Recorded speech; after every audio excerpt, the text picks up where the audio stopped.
Menteri Luar Negeri Rusia Sergei Lavrov menegaskan bahwa hubungan antara Rusia dan Tiongkok saat ini memiliki peran krusial sebagai faktor stabilisasi di tingkat global.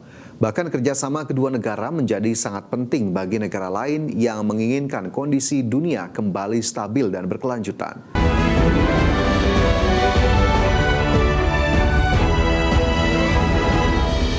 Presiden China Xi Jinping menerima kunjungan Menteri Luar Negeri Rusia Sergei Lavrov di Beijing untuk membahas penguatan hubungan strategis antara kedua negara.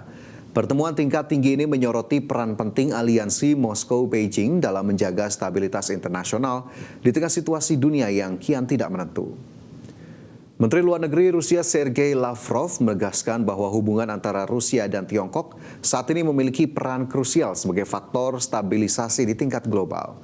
Bahkan kerjasama kedua negara menjadi sangat penting bagi negara lain yang menginginkan kondisi dunia kembali stabil dan berkelanjutan. Dalam kesempatan yang sama, Presiden Xi Jinping juga menilai bahwa hubungan Rusia dan Tiongkok semakin meningkat seiring dengan munculnya berbagai ketidakpastian global, sekaligus menyepakati penguatan koordinasi guna melindungi kepentingan nasional masing-masing. Selain fokus pada hubungan bilateral, Xi dan Lavrov juga menekankan pentingnya dukungan terhadap negara-negara berkembang yang diharapkan mampu memberikan perlindungan bagi kepentingan negara dalam kancah politik dan ekonomi internasional.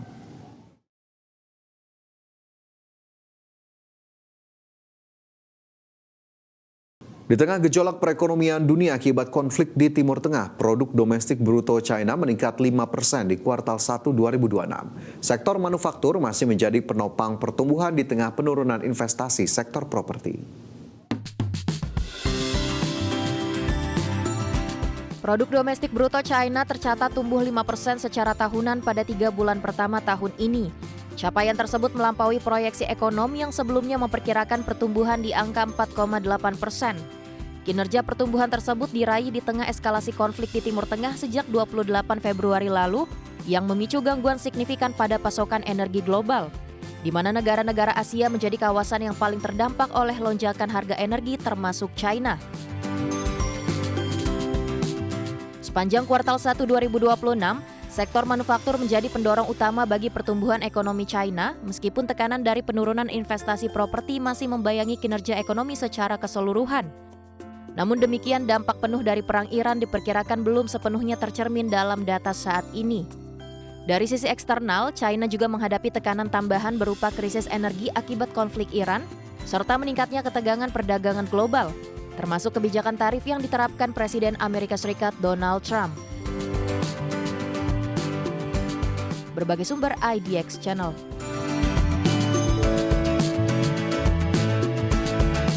Perdana Menteri Jepang Sanae Takaichi mengumumkan komitmen besar untuk membantu negara di Asia Tenggara dalam menghadapi tantangan krisis energi global, di mana pemerintah negeri Sakura meluncurkan dana bantuan mencapai 171 triliun rupiah yang disalurkan melalui inisiatif bernama Power Asia. Pemerintah Jepang mengumumkan komitmen besar untuk membantu negara-negara di Asia Tenggara dalam menghadapi tantangan krisis energi global. Perdana Menteri Jepang Sanae Takaichi resmi meluncurkan dana bantuan sebesar 10 miliar dolar Amerika Serikat atau sekitar 171 triliun rupiah yang disalurkan melalui inisiatif bernama Power Asia. Langkah strategis ini diambil sebagai upaya nyata untuk memperkuat rantai pasok energi di kawasan ASEAN yang tengah menghadapi tekanan akibat gangguan pasokan global, di mana dana bantuan tersebut direncanakan untuk mendukung berbagai sektor vital, mulai dari pembiayaan impor minyak, produk petroleum, serta pembangunan cadangan energi nasional di masing-masing negara anggota. Selain berfokus pada pemenuhan kebutuhan bahan bakar fosil jangka pendek, program Power Asia juga membawa misi jangka panjang bagi keberlanjutan energi di Asia Tenggara. Bantuan ini bertujuan untuk mendorong diversifikasi energi serta meningkatkan efisiensi penggunaan sumber daya di kawasan tersebut. Adapun nilai bantuan sebesar 10 miliar dolar Amerika Serikat ini diklaim setara dengan total kebutuhan impor minyak seluruh negara ASEAN selama 1 tahun. Dengan besarnya skala bantuan, Jepang berharap dapat memitigasi dampak krisis energi, memperkokoh stabilitas ekonomi regional, serta menciptakan kerjasama yang lebih erat antar negara Asia dalam menghadapi berbagai gangguan pasokan energi. Berbagai sumber IDX Channel. pemirsa, Kementerian Haji dan Umroh melepas keberangkatan 360 petugas penyelenggara ibadah haji di Asrama Haji Pondok Gede, Jakarta. Ya, keberadaan petugas dinilai menjadi penentu keberhasilan penyelenggaraan haji secara keseluruhan. Kementerian Haji dan Umroh melepas keberangkatan 360 petugas penyelenggara ibadah haji di Asrama Haji Pondok Gede, Jakarta. Pengiriman personal ini bertujuan untuk memastikan kesiapan pelayanan operasional bagi jemaah haji Indonesia.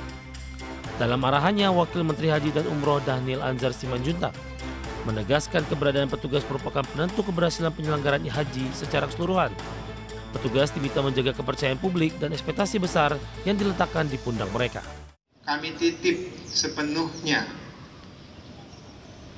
amanah dari negara, amanah dari Allah Subhanahu wa Ta'ala, amanah dari jamaah haji ini kepada saudara sekalian.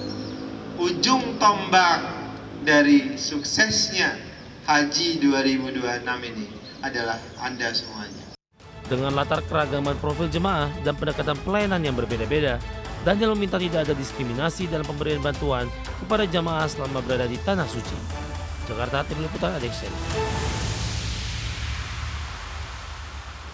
Ya, pemerintah mencatat penurunan biaya haji hingga 7 juta rupiah per jamaah sejak 2024. Penurunan biaya haji ini menjadi bagian dari upaya pemerintah dalam meningkatkan aksesibilitas masyarakat terhadap ibadah haji.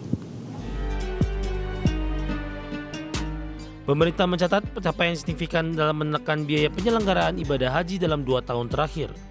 Di tengah tekanan ekonomi global dan fluktuasi nilai tukar rupiah, biaya haji justru berhasil diturunkan hingga 7 juta rupiah per jamaah sejak 2024.